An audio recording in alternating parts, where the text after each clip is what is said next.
I never thought I'd be the woman who got cheated on. The one people whispered about behind her back, shaking their heads in pity. But there I was, standing in the middle of my kitchen, holding his phone in my trembling hands, reading texts that shattered every illusion I had about my marriage. Can't stop thinking about last night. You were amazing. Aren't you coming in today? I miss you already. She doesn't suspect anything, does she? The words blurred as my vision swam. My body felt cold, even though the coffee pot was still steaming behind me. My stomach twisted, a nausea I'd never felt before rising up inside me. The worst part? There wasn't just one woman. There were two. If you had asked me 2 months ago if my husband, Daniel Walker, would ever cheat on me, I would have laughed in your face. Daniel was the charming, brilliant lawyer, the one who kissed my forehead every morning and sent me flowers just because. The one I built my life around, leaving behind pieces of myself I wasn't even sure I could get back. I used to own my beauty salon like a badge of honor. It was my dream, my little empire. I started it from nothing, working late nights, pouring everything I had into making it a success. But I was tired. Tired of the long hours, of coming home late to a house that felt too big and too empty. And honestly, I wanted to be the kind of wife Daniel deserved. I wanted to focus on our home, maybe even start trying for a baby. Now, standing in my kitchen with his phone in my hand, I realized how blind I had been. I could almost hear my best friend, Lisa, in my head. Check the phone bill. Look at the patterns. Men are predictable. She had been joking when she said it, but something about Daniel's behavior lately had put me on edge. He was always on his phone, smiling at texts that weren't from me. His work schedule had suddenly doubled, though there was no big case that I knew of. And then there was the smell, something sweet and floral clinging to his shirts that I knew wasn't my perfume. I scrolled further. One name popped up over and over again, Emily. Emily was a waitress at the cafe Daniel stopped by every morning. She was younger, probably mid-20s, with long blonde hair and legs that went on forever.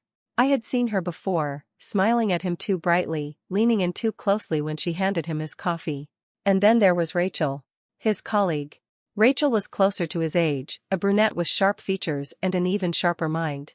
She was always in the background at firm events, laughing at his jokes, touching his arm like she had every right to.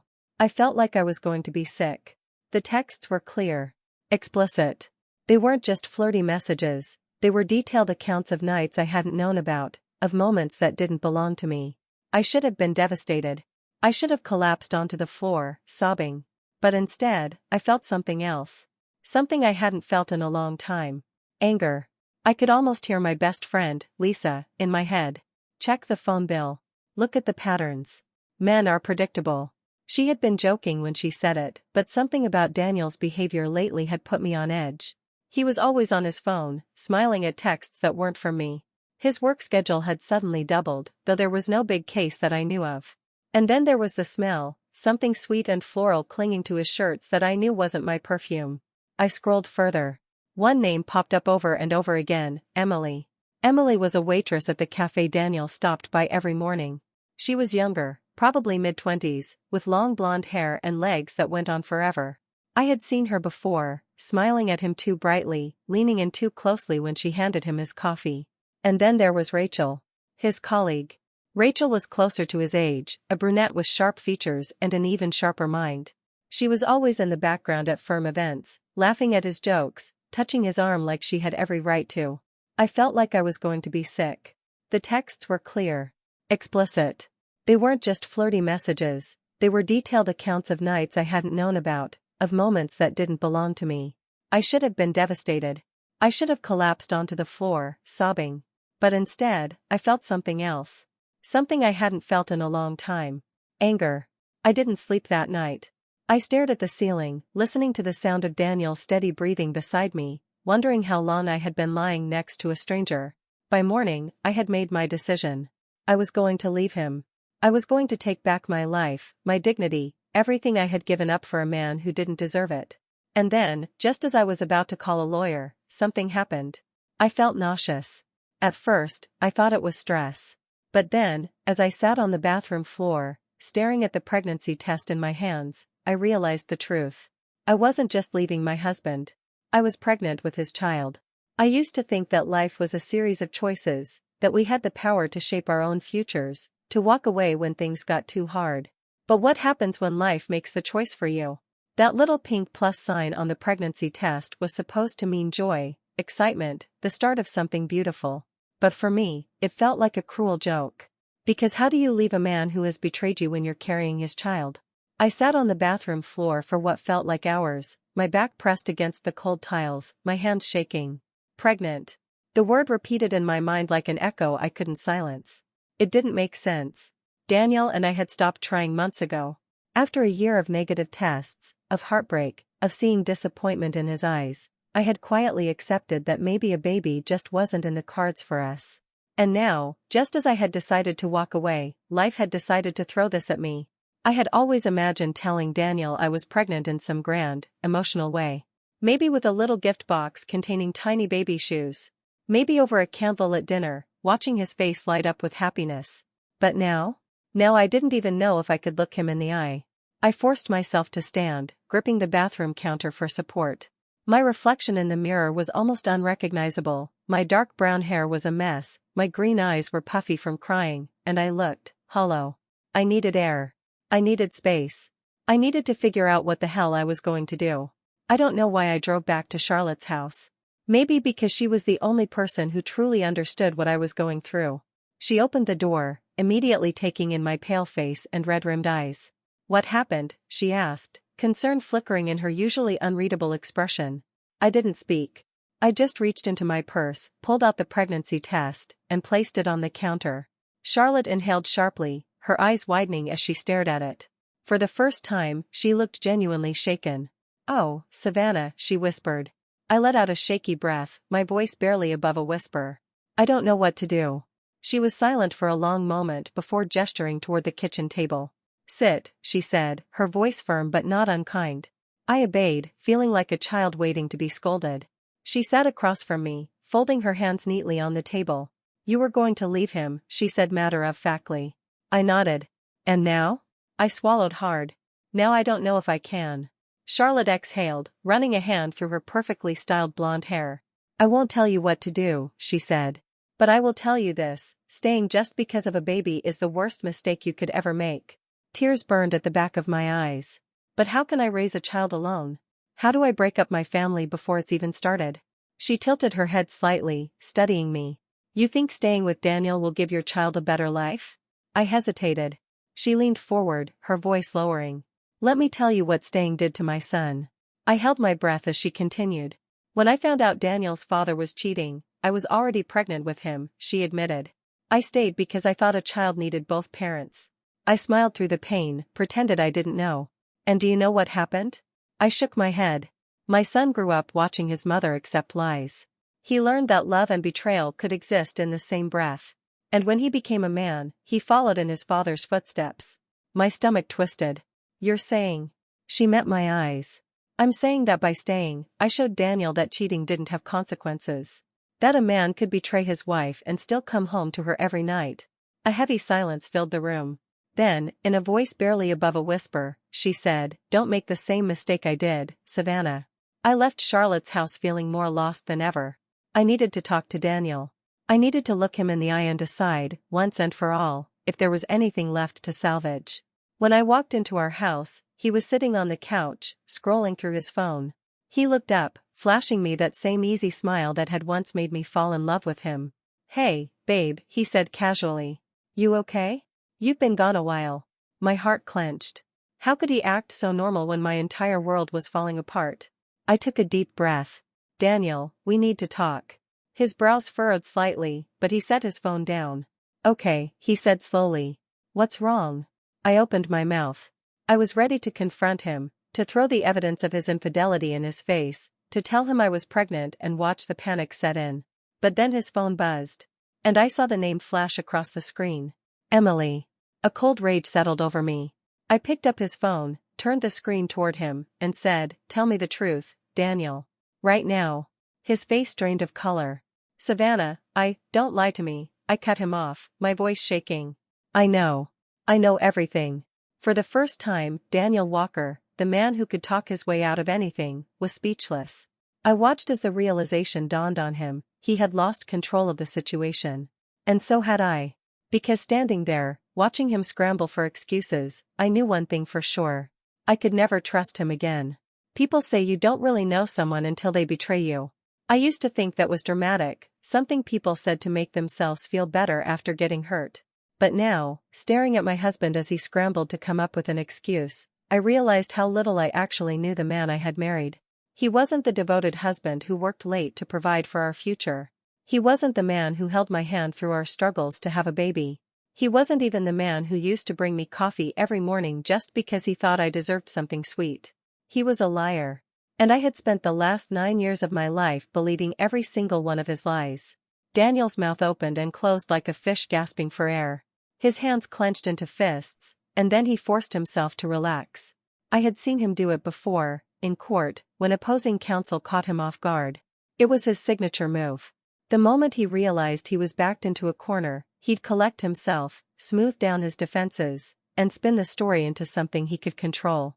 But he wasn't in a courtroom now. He was in our home, facing the woman who had given him everything. "Savannah, let's not jump to conclusions," he said finally, his voice carefully measured. "I don't know what you think you know, but," I let out a sharp laugh. "Oh, don't you dare," I cut him off. "I read the messages, Daniel.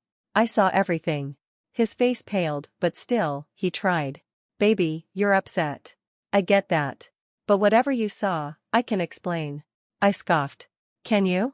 Can you explain why a waitress half your age is texting you about last night? Or why your colleague, your married colleague, is asking if I suspect anything?" His jaw tightened. "Savannah, it's not what you think." That was it. That was the moment something inside me snapped.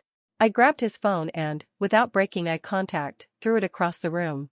It hit the wall with a sharp crack before falling to the floor, screen shattered. Daniel flinched. Not at the sound, not at the broken phone, but at me. Like he had never seen me this angry before. Like he didn't recognize the woman standing in front of him. And maybe he didn't. Because for the first time in a long time, I wasn't swallowing my feelings to keep the peace. I wasn't smoothing over his mistakes or making excuses for him. I was done. Daniel rubbed a hand over his face, exhaling loudly. "Okay," he said, his voice calmer now, as if my outburst had given him something solid to work with. "Okay. Yes. I messed up. I won't lie to you." I narrowed my eyes. "Oh, now you won't lie?" His Adam's apple bobbed. "I made a mistake." I felt my nails dig into my palms. "A mistake is forgetting to pick up milk on your way home," I said coldly. "Sleeping with 2 different women is not a mistake, Daniel. It's a choice." He had the audacity to look hurt. "I never meant to hurt you," he said softly. I let out a bitter laugh. "You never meant to get caught." Silence stretched between us, thick and suffocating. He knew he couldn't argue with that. I turned on my heel and walked toward the bedroom, my heart pounding. I needed space. I needed to think. But as soon as I reached the door, his voice stopped me. "Savannah, wait," he said. I turned slowly, raising an eyebrow. "For what?" His eyes softened. "For us. Don't throw this away.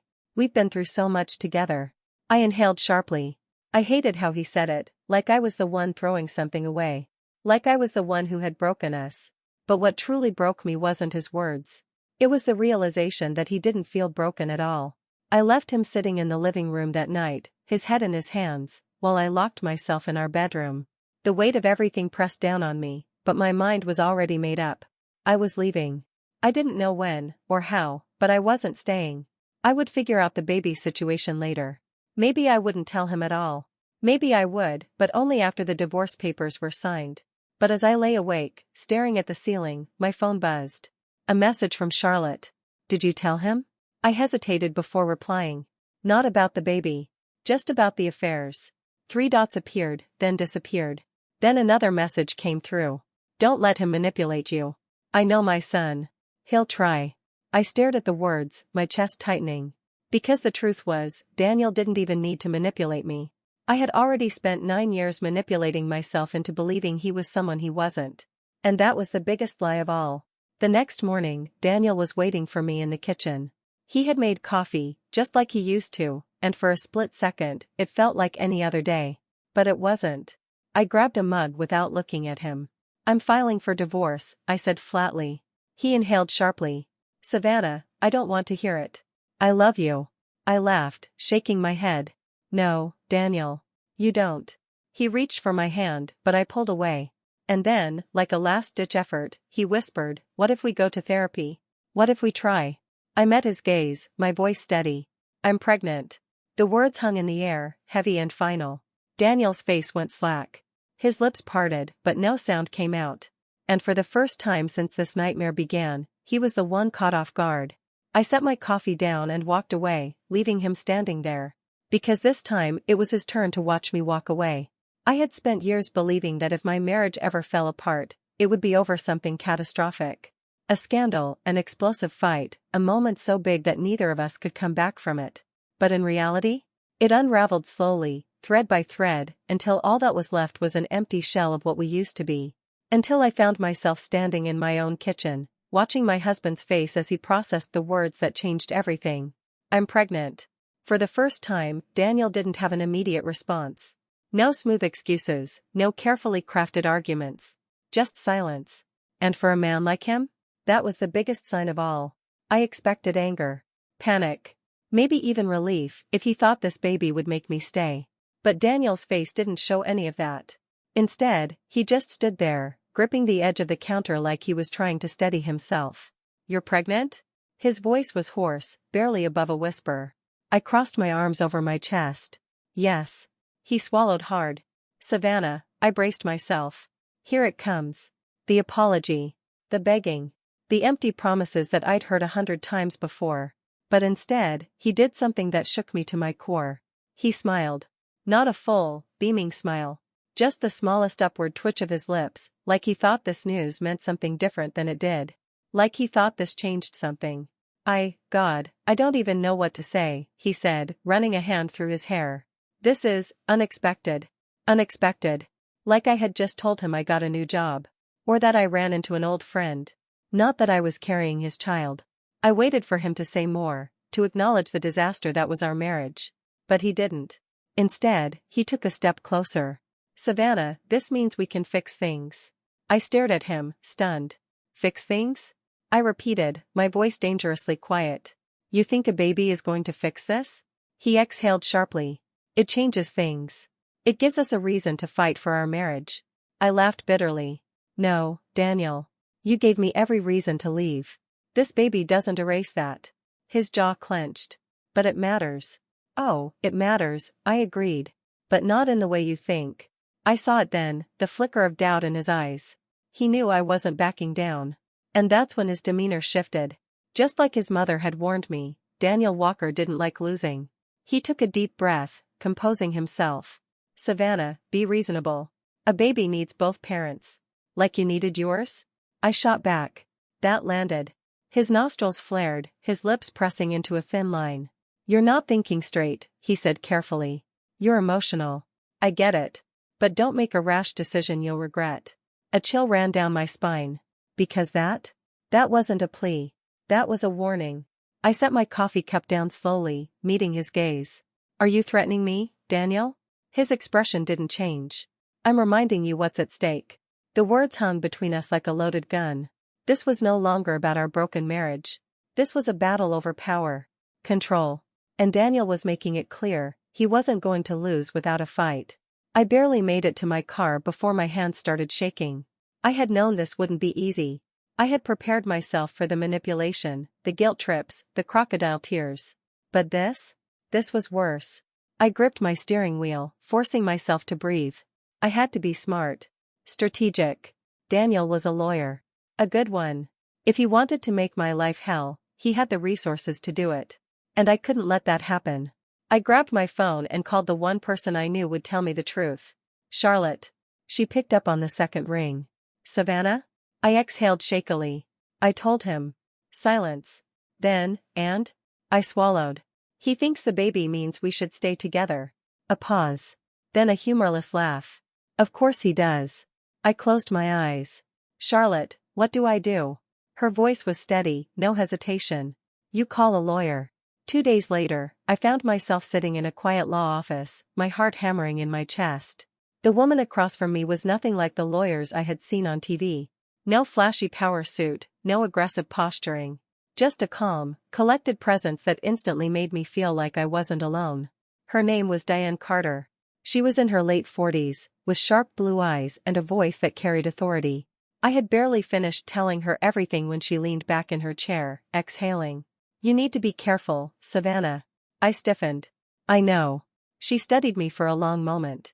"I don't think you do." I frowned. "What do you mean?" She steepled her fingers. "Daniel isn't going to let this go easily. He has resources, influence. If he wants to make custody a fight, he will."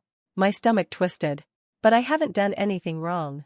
Her gaze softened, but her words were firm. "That doesn't matter." I felt like the air had been knocked out of me. Diane sighed. "Listen, I've handled enough cases like this to know one thing: men like Daniel don't lose unless you make them lose." I inhaled shakily. "So what do I do?" Her eyes locked onto mine.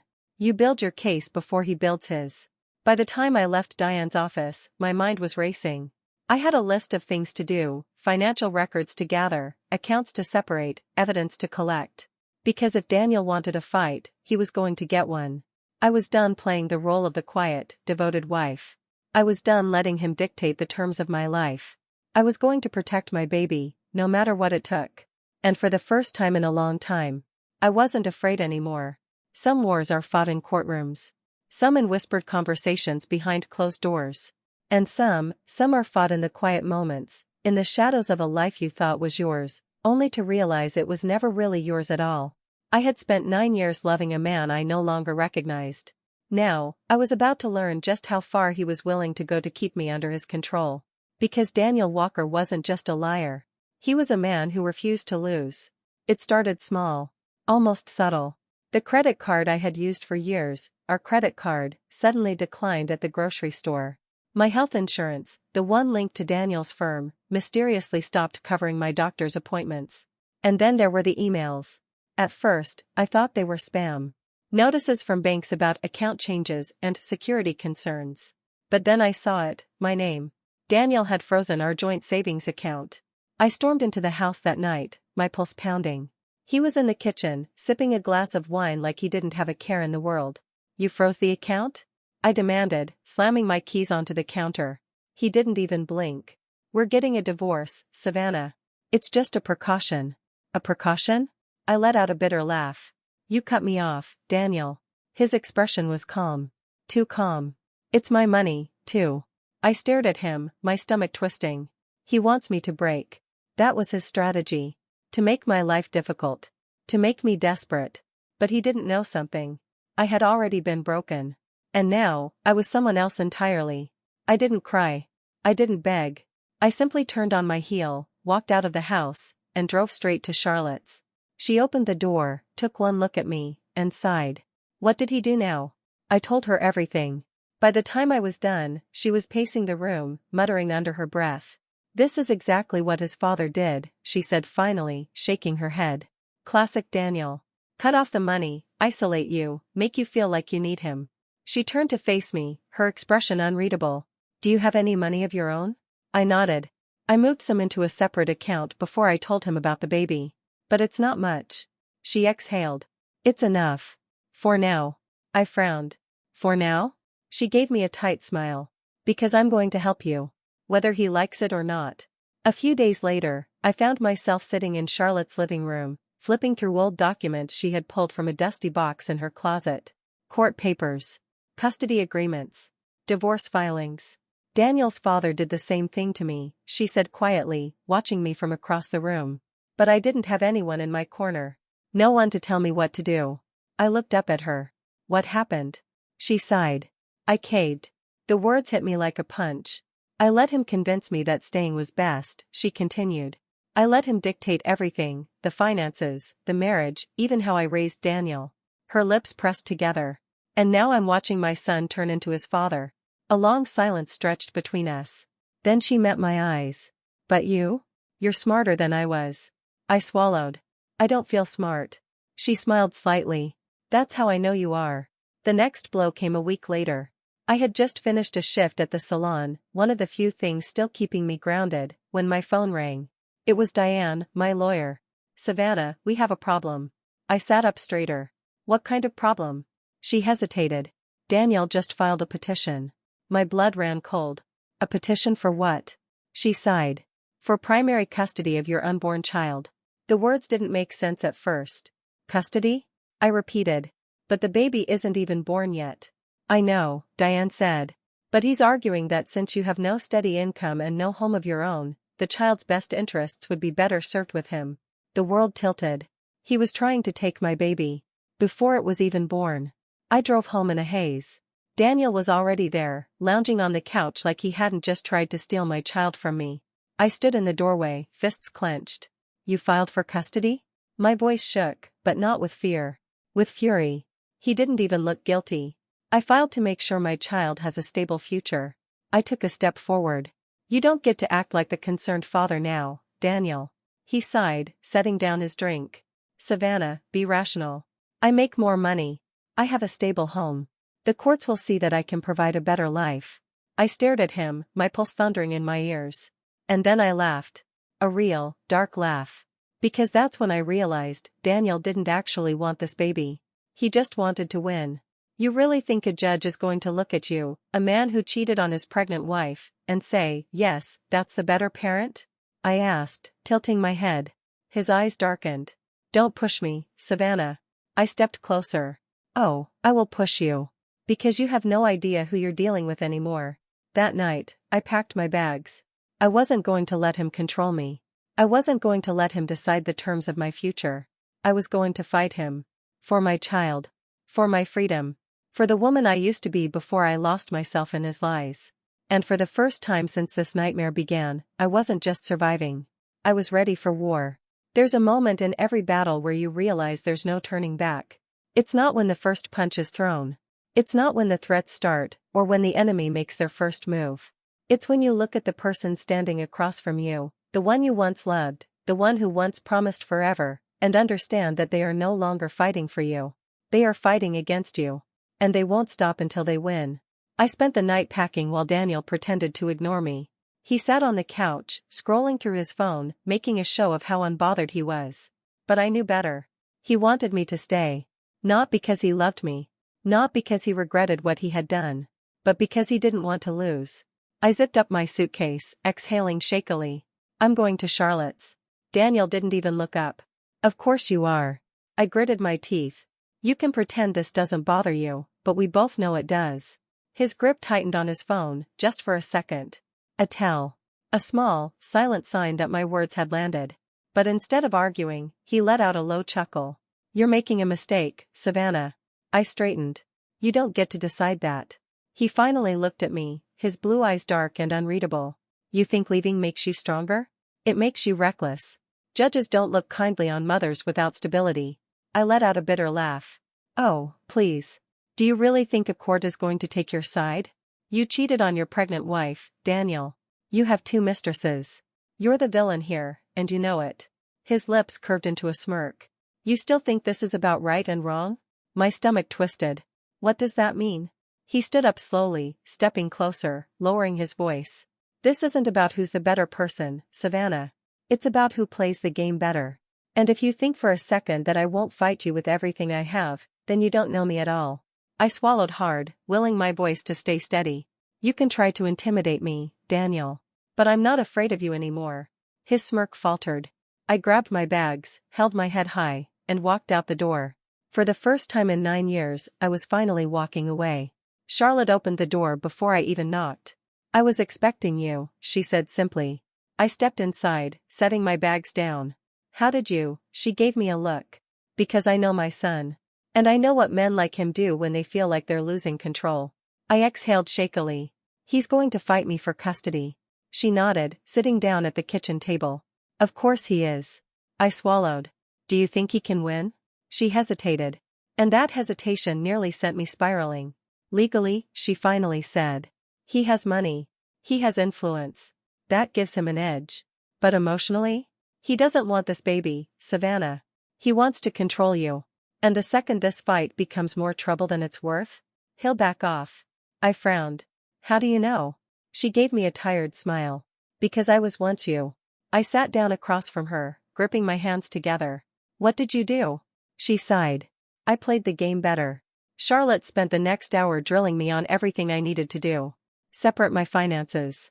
Gather evidence of Daniel's affairs. Document everything, his behavior, his threats, his financial moves. By the time we were done, I felt like I had been given armor. You're stronger than you think, Savannah, Charlotte said, squeezing my hand. And if he wants a war? Then give him one. I nodded, feeling something I hadn't felt in weeks. Power. 2 days later, I got a call from my lawyer. I just received an urgent request from Daniel's attorney, Diane said. My grip tightened on the phone. What kind of request? She sighed. He wants to negotiate custody outside of court. My stomach twisted. Why? Because he knows the court will be brutal, Diane explained. So he wants you to agree to terms before a judge gets involved. I swallowed. What kind of terms? She hesitated. Shared custody. A strict schedule. But here's the catch, he wants it legally binding before the baby is even born. I felt my pulse quicken. Can he even do that? Technically?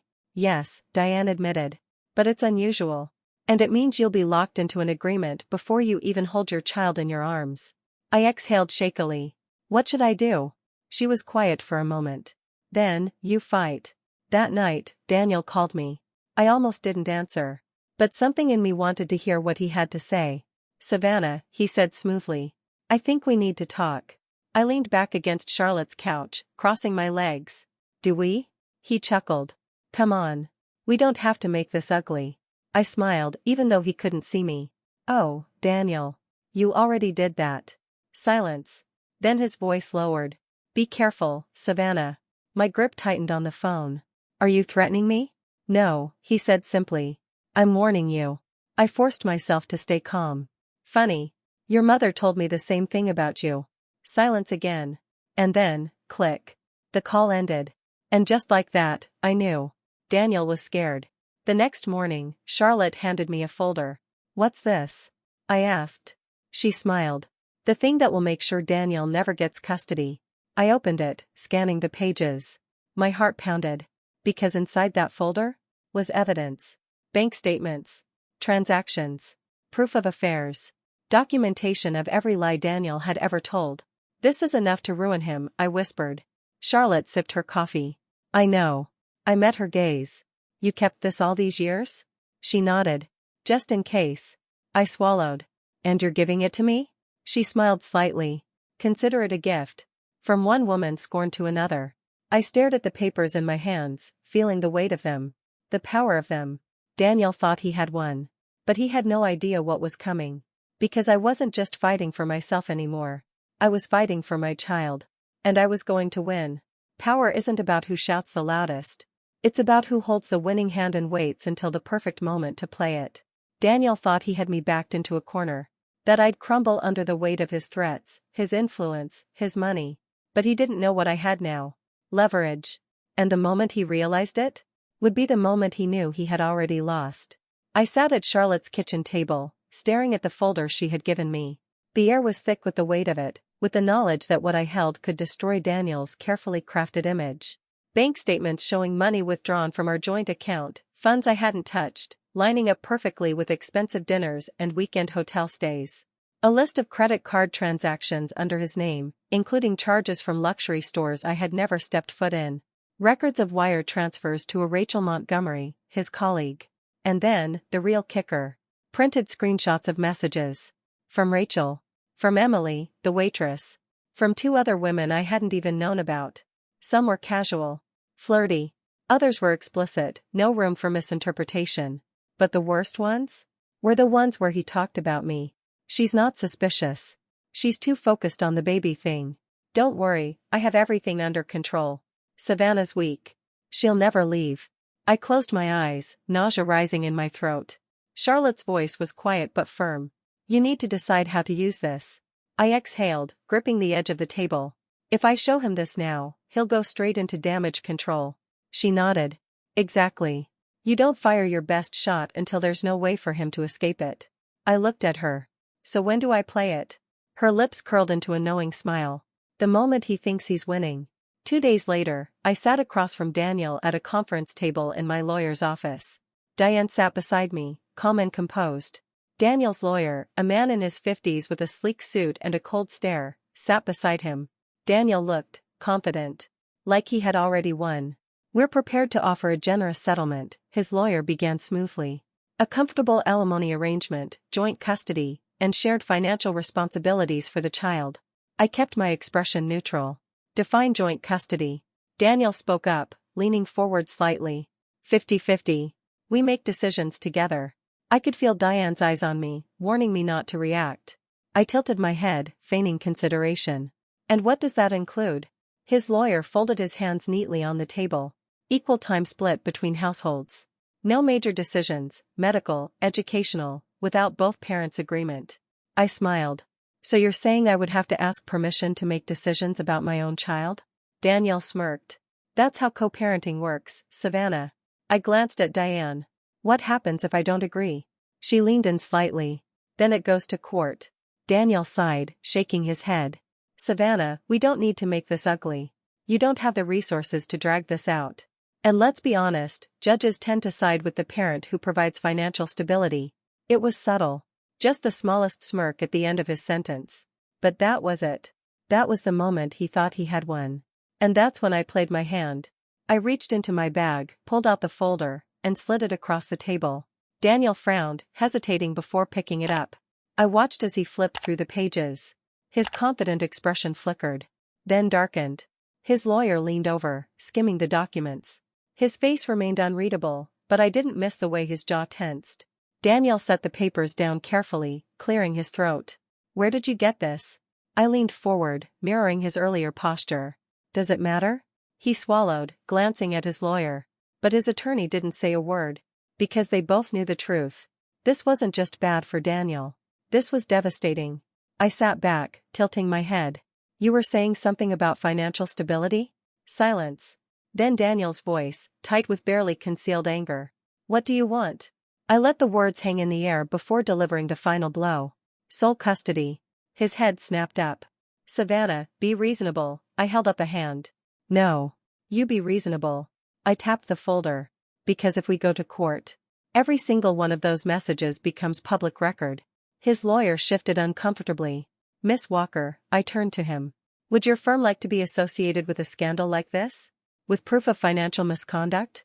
Because if we go to trial, this becomes the headline. And I don't think your client's reputation will survive that. Daniel's fists clenched on the table. You wouldn't. I smiled. Wouldn't I? More silence. Then his lawyer exhaled. We need a moment. Diane and I stood, stepping out of the room while they whispered furiously behind closed doors. I turned to my attorney. Did I push too hard? She smirked. No. You pushed perfectly. 15 minutes later, we walked back into the room. Daniel's face was cold. His lawyer looked resigned. We'll agree to sole custody, the attorney said. But we want limited visitation rights. Diane spoke up before I could. Supervised, until further review. Daniel's jaw twitched, but he nodded. I exhaled, tension draining from my body. I had won. It wasn't just about custody. It was about taking back control. About proving to myself that I was stronger than the woman Daniel had spent years convincing me I was. And now? Now, I was free. After the papers were signed, Daniel caught me alone in the hallway. His voice was low. You think you won, Savannah? I turned to him, meeting his gaze head-on. No, Daniel. I know I did. His lips pressed together, but there was no fight left in his eyes. For the first time, Daniel Walker had lost. And I didn't look back. Freedom doesn't come all at once. It comes in small moments, the first time you wake up without feeling like you have to walk on eggshells, the first meal you eat without a pit in your stomach, the first time you laugh and realize it's not forced. Freedom is terrifying. Because after years of living for someone else, you have to learn how to live for yourself again. And I wasn't sure I remembered how. The morning after signing the divorce papers, I woke up in Charlotte's guest room. For a few seconds, I forgot where I was. My hand instinctively reached toward the other side of the bed, searching for warmth, for Daniel. But there was nothing. Just empty sheets. For the first time in years, I was alone. And for the first time in years, I felt at peace. I took a deep breath, letting it settle inside me. I had won. Now, I just had to figure out what came next. That afternoon, I went back to my salon for the first time in weeks. Lisa, my best friend and co-owner, nearly knocked me over with a hug. Jesus, Savannah, she muttered, pulling back to study me. I was about 2 days away from filing a missing persons report. I gave her a small smile. I needed some time. Her eyes softened. I know. I glanced around the salon. It was still the same, the familiar hum of blow dryers, the smell of hair products and coffee, the quiet buzz of conversations between stylists and clients. But I wasn't the same. For months, I had been planning to step away from this place. I had convinced myself that being a wife, being a mother, meant I needed to let go of my business. But now, this was mine. Lisa leaned against the counter. So, what's the plan? Are you back for good? I hesitated. I don't know, I admitted. I think I need to figure out who I am without him first. She nodded, a small smirk playing on her lips. Well, lucky for you, I'm an expert in helping newly single women rediscover themselves. I laughed for the first time in what felt like months. Maybe I wasn't completely lost. Maybe I was just finding my way back. I had been naive to think Daniel would disappear quietly. 2 weeks after the divorce was finalized, I got an email. Subject: reconsideration of custody agreement. My stomach twisted as I clicked it open. Savannah, I think we need to have a conversation about the custody arrangement. I agreed to sole custody in the heat of the moment, but now that things have settled, I realize that I deserve to be involved in my child's life. We can either work this out like adults, or we can go back to court. Daniel, I clenched my jaw. Of course he couldn't let it go. I forwarded the email to Diane. Her response was almost immediate. Don't engage. He's trying to bait you. Let me handle it. I exhaled, my pulse still racing. Daniel didn't want this baby. He had made that clear. But he wanted to win. And he wasn't ready to accept that he had already lost. 2 days later, I was locking up the salon when I heard a voice behind me. Savannah. I turned, my stomach dropping. Rachel. Daniel's other mistress. She stood a few feet away, arms crossed, looking too put together for someone whose affair had just blown up in her face. I swallowed my initial instinct to walk away. What do you want? She sighed. I'm not here to cause trouble. I raised an eyebrow. Really? Because historically, you're pretty good at that. She flinched but didn't deny it. I wanted to warn you. I frowned. Warn me about what? She hesitated, then glanced around before lowering her voice. Daniel's not done, Savannah. He's planning something. My pulse quickened. What are you talking about? She bit her lip. I don't know the details. But he's been meeting with another lawyer. Someone outside his firm. He hates losing, and now that you've got full custody, he's looking for ways to fight back. I crossed my arms. Why are you telling me this? Rachel looked down, exhaling. Because I was stupid enough to believe his lies. And now I'm paying for it. I studied her carefully. She looked different. The confidence, the arrogance, it was cracked now, just enough for me to see that she wasn't as untouchable as I had once thought. I didn't feel sorry for her. But I did believe her. Thanks for the warning, I said finally. She nodded once before walking away. And just like that, I knew. Daniel wasn't done trying to control me. But I wasn't the same woman he had married. And this time? I was ready. Some men don't know how to lose. They don't understand that when a battle is over, you're supposed to lay down your weapons and walk away. Daniel wasn't one of those men. And now, after everything, he was still reaching for control. But the difference between now and before? I wasn't fighting for my marriage anymore. I was fighting for my future. For my child. And I wasn't going to lose. After Rachel's warning, I didn't sleep. I tossed and turned, my mind racing with all the possibilities. What was Daniel planning? Another custody battle? A smear campaign? Diane was already on high alert. If he tries anything, we'll shut it down, she assured me the next morning over the phone. But I still couldn't shake the feeling that something was coming. And I was right. A few days later, I got a call from a blocked number. At first, I ignored it. Then it rang again. And again. Finally, I answered. Hello? A smooth male voice greeted me. Savannah Walker? I tensed. Who's asking? My name is Mitchell Crane. I'm an attorney representing Daniel Walker. My stomach dropped. And? There was a brief pause.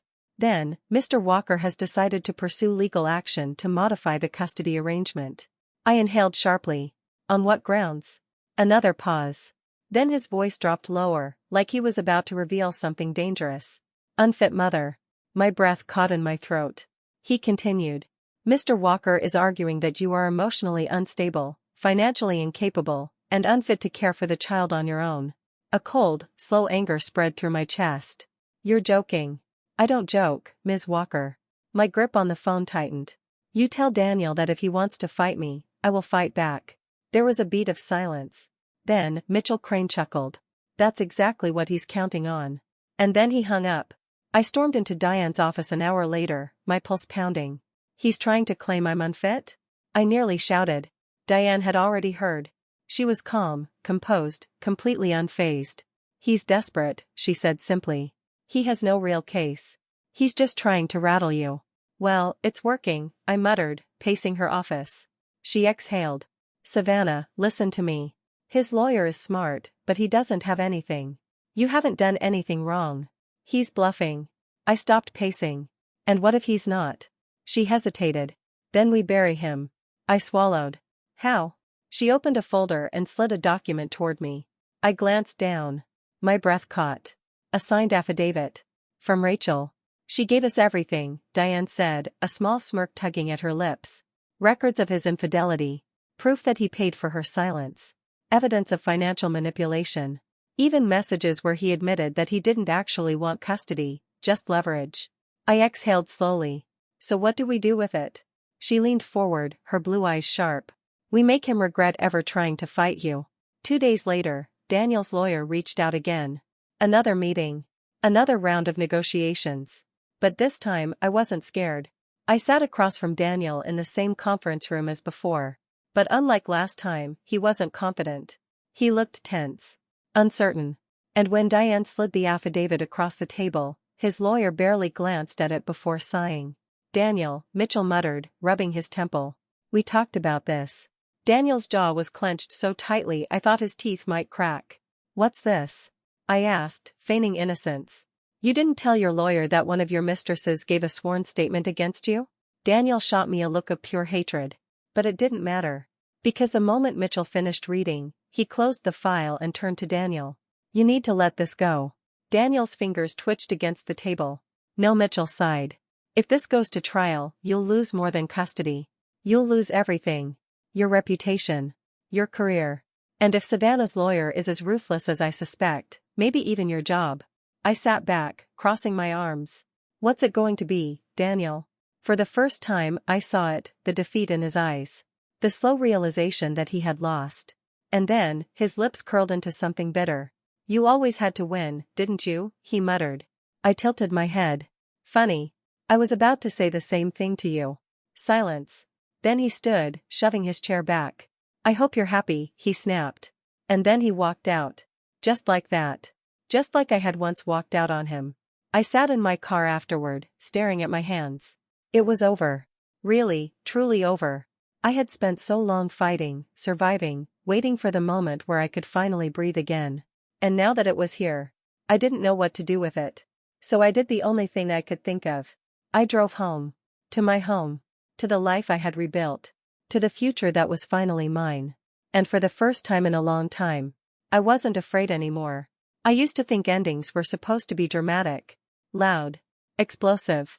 But sometimes, the most powerful ending is just walking away. No screaming. No begging. No looking back.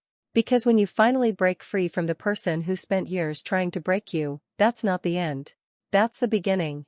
It happened a week after our final legal meeting. I was at the grocery store, minding my own business, when I turned down an aisle and nearly walked straight into him. Daniel. For a second, neither of us moved. He looked different. Not worse, necessarily. But less. Less polished. Less put together. Like a man who had finally realized he wasn't untouchable. I waited for him to say something. Maybe a bitter remark. Maybe a last attempt at control. But all he did was nod. And I nodded back. Then we both turned and walked in opposite directions. And that was it. The last time I ever saw the man I once thought I'd grow old with. 2 months later, I sat in the nursery I had started putting together. The walls were painted a soft sage green. Sunlight streamed through the windows, casting a golden glow over the empty crib. I rested a hand on my belly, feeling the faintest flutter of movement. It had taken me a long time to get here. To a place where I wasn't bitter. Where I didn't wake up with anger burning in my chest. Because that's the thing about healing, it doesn't happen all at once. It's a process. A choice you have to make every single day. And today? I was choosing to move forward. Not as Daniel's ex-wife. Not as the woman he betrayed. But as Savannah. As a mother. As me. One night, I sat at my desk with a blank sheet of paper in front of me. And I started writing. Not to Daniel. Not to my unborn child. But to the woman I used to be. Dear Savannah, you won't believe me when I say this, but you're going to be okay. I know you feel broken. I know you think you'll never trust again, never love again. But you will. Not because someone else saves you. But because you save yourself. Because one day, you'll wake up and realize you're not just surviving anymore. You're living. And it will be the most beautiful thing in the world. Love, Savannah. I folded the letter, tucked it into a drawer, and smiled. Not because everything was perfect. But because, for the first time in a long time, I knew it would be.